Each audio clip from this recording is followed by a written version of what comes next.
वाह, क्या आईपीओ है। वाह क्या आईपीओ। जी हाँ, काफ़ी एक्शन देखने को मिल रहा है प्राइमरी मार्केट के अंदर, और आज भी जो लिस्टिंग हुई काफ़ी अच्छी देखने को मिली है। हालांकि कुछ लोग थोड़ा वेट कर रहे थे कि और ऊपर जाएगा, लेकिन ऊपरी स्तर जब फिसला बाजार तो वहाँ पर भी प्रॉफिट बुकिंग थोड़ी सी देखने हावी होती हुई दिखाई दी।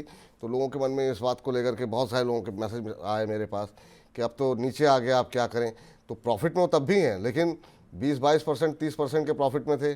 पहले ज़्यादा प्रॉफिट मिल रहा था, तो उसको लेकर के थोड़ा सा मन में आशंका है। चलिए, हर रोज़ की तरह शौर्य हमारे साथ जुड़ चुके हैं, और इस बीच तरुण सागर जी कह रहे हैं कि धन्यवाद विपुल एंड रवि सर मार्गदर्शन के लिए। ईश्वर आप दोनों को सदा सुख ही खुश रखे और लंबी उम्र प्रदान करे। बहुत बहुत शुक्रिया तरुण जी, इतनी अच्छी अच्छी बातें करने के लिए, और आप लोगों की दुआएं, आप लोग अपना प्यार ऐसे ही बरकरार रखिए। अब जरा शौर्य को रूबरू करा देते हैं। और शौर्य बताइए, आज लिस्टिंग तो अच्छी देखने को मिली, क्या कुछ कह रहे हैं आंकड़े? जी, लिस्टिंग अच्छी देखने को मिली है। इंडिजीनिया अगर लिस्टिंग की बात करें तो एनएससी पर 655 पर लिस्ट हुआ था, जो इशू प्राइस से लगभग 45% के प्रीमियम पर है। लेकिन जैसा आपने बताया, उसके बाद इसने हाई लगाया 660 का, लेकिन फिर करेक्शन देखने को मिला, लो टच हुआ 527 का, और अभी शेयर 604 के आसपास ट्रेड करता हुआ नजर आ रहा है।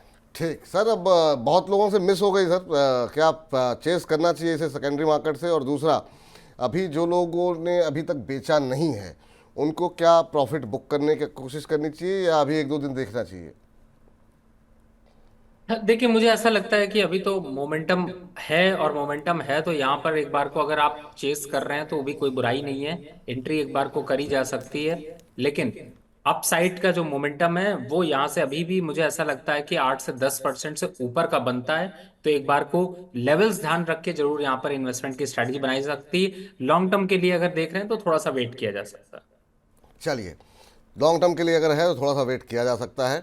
बाकी अगर आप फ्रेश एंट्री करना भी चाहें तो भी यहाँ पर अभी भी संभावनाएं हैं, आप ले सकते हैं एंट्री।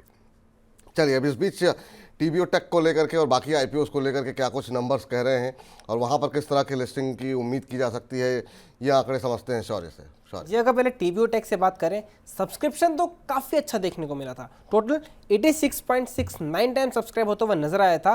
लेकिन अगर हम ग्रे मार्केट प्रीमियम की बात करें तो ऐसा लग रहा है ग्रे मार्केट प्रीमियम पूरे मार्केट सेंटीमेंट की वजह से थोड़ा सा गिरते हुए नजर आया। अभी ग्रे मार्केट में 450 रुपीज़ का जीएमपी चलता हुआ नजर आ रहा है। जी, तो टीबीओ टेक पे अंदर जो है सब्सक्रिप्शन के आंकड़े जो है काफ़ी अच्छे दिखाई दे रहे हैं। हालांकि ग्रे मार्केट के अंदर जो प्रीमियम है वो जो है अब थोड़ा सा ऊपरी स्तरों से कम होता हुआ दिखाई दे रहा है।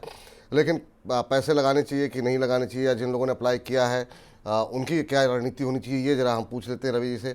सुशील फाइनेंस को छोड़ करके बाकी सभी ब्रोकरेज हाउसेज ने यहाँ पर सब्सक्राइब करने की सलाह दी है। रवि सर, आपकी क्या राय रहेगी, क्या इस सब अप्लाई करना चाहिए, या फिर अब तो टाइम निकल गया, जिन लोगों ने दांव लगाए हैं और उनको अगर अलॉटमेंट मिलता है तो क्या आपका सजेशन रहेगा, क्या लॉन्ग टर्म के लिए होल्ड करना चाहिए, या फिर लिस्टिंग के दिन जो मिले अपना मुनाफा बांध करके किनारे हो जाएं? देखिए, बिल्कुल आपने सही कहा, और विपुल जी ने बहुत दिन से एक वर्ड नहीं कहा, बहुत शानदार। तो मुझे ऐसा लगता है कि जैसे ही लिस्ट होता है आप प्रॉफिट बुक कर लीजिएगा, निकल जाइएगा, वही आपके लिए बहुत शानदार होगा, क्योंकि लॉन्ग टर्म के हिसाब से बहुत कुछ खास ग्रोथ प्रोस्पेक्ट्स नहीं दिखाई दे। बहुत जो है लंबी अवधि के लिए जो है भविष्य को लेकर के थोड़ी आशंकाएं हैं, तो इसलिए लिस्टिंग गेन लेकर के निकल जाइए, वही आपके लिए बहुत शानदार रहेगा। चलिए, आधार हाउसिंग फाइनेंस पे बातचीत कर लेते हैं। और यहाँ पर हम थोड़ा सा सुस्त रिस्पांस देख रहे थे, अभी वो सुस्ती थोड़ी सी चुस्ती में तब्दील हुई है क्या शौर्य? जी, फिर भी अच्छा खासा रिस्पॉन्स होता हुआ नजर आया है। कंपेयर करें टीबीओ टेक से तो थोड़ा कम मिलेगा, लेकिन उसके बाद भी आईपीओ कुल 26.76 टाइम सब्सक्राइब होता हुआ नजर आया है। पॉइंट यह है कि रिटेल का सब्सक्रिप्शन काफ़ी कम है। क्यूआईबी ने अच्छा खासा पैसा लगाया है, लेकिन रिटेल का सब्सक्रिप्शन खाली 2.4 टाइम से सब्सक्राइब होता हुआ नजर आया है। जीएमपी में हम नजर डालें तो जीएमपी इसका 22% के आसपास चल रहा था। फिर मार्केट करेक्ट हुआ फ्राइडे को तो गिरता हमने देखा था कि 17-18% आया है। फिर वीकेंड पर तो सेंटीमेंट की वजह से क्यूआईबी ने पैसा लगाया था, बढ़ा है। लेकिन आज क्योंकि फिर से थोड़ा मार्केट में टेंशन है, इस वजह से फिर से जीएमपी घटता हुआ नजर आया है और 17-18% के आसपास चल रहा है। आधार हाउसिंग फाइनेंस पे क्या कारण रहा सर? कि हालांकि अब तो खैर जो नंबर्स आए हैं वो काफ़ी अच्छे हो गए, लेकिन शुरुआत में बड़ा ठंडा रिस्पांस मिल रहा था। इसके पीछे क्या वजह आप मानते हैं? क्या जिस तरीके से आरबीआई की सख्ती जो है वो तमाम जगहों पर देखने को मिल रही है, क्या उसका भी असर हो सकता है आधार हाउसिंग फाइनेंस को लेकर के? बिल्कुल आपने विपुल जी सही बताया, और यही एक सबसे इम्पोर्टेंट रीजन था जिसकी वजह से वो इम्पैक्ट नहीं देखने को मिल रहा। तो मुझे ऐसा लगता है कि अभी फाइनेंस के आपके पास बहुत से शेयर अवेलेबल हैं जिनको कि आप फोकस कर सकते हैं। नंबर्स में भी अगर इसको देखें तो काफी अट्रैक्शन, इनसे ज्यादा अच्छी कंपनीज दिखाई दे रही हैं, और मार्केट की सेंटीमेंट यहाँ पर बहुत अच्छे नहीं है, तो इसी वजह से ये आपको दिखाई दे रहा है, डाउनफॉल थोड़ा सा दिखाई दे रहा है। लेकिन मुझे लगता है कि लिस्टिंग के दिन जरूर ध्यान रखें, और अगर कुछ गेन होता है तो एग्जिट होना ना भूलें, क्योंकि आपको डिप पे नीचे और मिलेगा।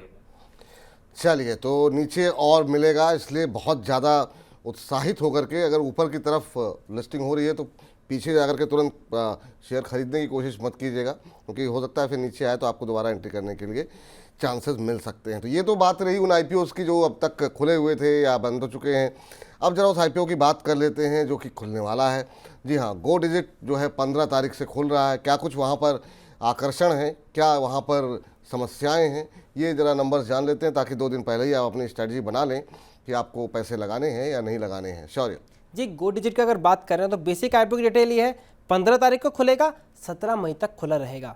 प्राइस बैंड है 258 से लेकर 272 रुपीज़ का, और कंपनी टोटल 2614 करोड़ जुटाने को देख रही है, जिसमें से 1125 फ्रेश इशू है। अब इसमें आकर्षण की बात करें, सबसे बड़ा आकर्षण ये है कि विराट कोहली इसके साथ जुड़े हुए हैं। लेकिन अगर इसमें रिस्क की बातें करें तो ये बहुत नई कंपनी है, तो कैसे डेवलप होगी वो रिस्क है। दूसरा, ये मोटर इंश्योरेंस में काफ़ी कैटर करती है, और मोटर इंश्योरेंस में कहते हैं बाकी इंश्योरेंस के मुकाबले मार्जिन थोड़े कम रहते हैं, क्योंकि वहाँ पे कंपटीशन ज़्यादा है और अधिकतर लोग मोटर इंश्योरेंस को क्लेम कर लेते हैं, तो उसकी वजह से मार्जिन पर असर पड़ता हुआ नजर आ जाता है।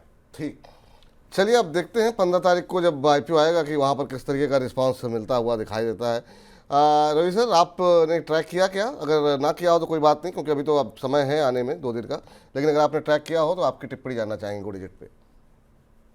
देखिए, मुझे ऐसा लगता है, वैसे तो मैंने ट्रैक किया है, लेकिन जो अभी यहाँ पे शौर्य ने बात की है उसको थोड़ा सा फोकस करते हैं। शेयर का प्राइस जो है वो 258 से 272 रुपए है। अगर प्राइस टू बुक वैल्यू के हिसाब से देखें तो कुछ ज्यादा स्पेस नहीं है, लेकिन मुझे ऐसा लगता है कि थोड़ा सा यहाँ पर वेट एंड वॉच की पॉलिसी रखें। जल्दबाजी भी नहीं है, 15 को खुलेगा, डिस्कशन हमारा आपका फिर से हो जाएगा। हाँ, तब तक एक नंबर एनालिसिस कर लीजिए, रेवेन्यू और पैट ग्रोथ अगर देखते हैं तो थोड़ा कॉन्फिडेंस कम होता है। और दूसरा, मेरा एक डिस्क्लेमर साफ साफ है, चाहे विराट कोहली हो चाहे MS धोनी हो, उनका शेयर का इन्वेस्टमेंट कितना है और वो उन्होंने एडवर्टीजमेंट के लिए कितने पैसे लिए, ये ज्यादा इंपॉर्टेंट होता। कहीं ऐसा ना हो लॉस होने की वजह से यहाँ पर आ रहा हो, तो ये जरूर ध्यान रखिए। और मेरे हिसाब से कंपनी को एनालाइज करने की कोशिश करिए, और उसको देखते हैं तो 15 के आसपास आते आते थोड़ी क्लियरिटी ज्यादा होगी, तो उस पर डिस्कशन करना ज्यादा अच्छा होगा। तो थोड़ा तैयारी रखिए, लेकिन बैटिंग के लिए जाना है, बॉलिंग के लिए जाना है, वो बाद में देखेंगे।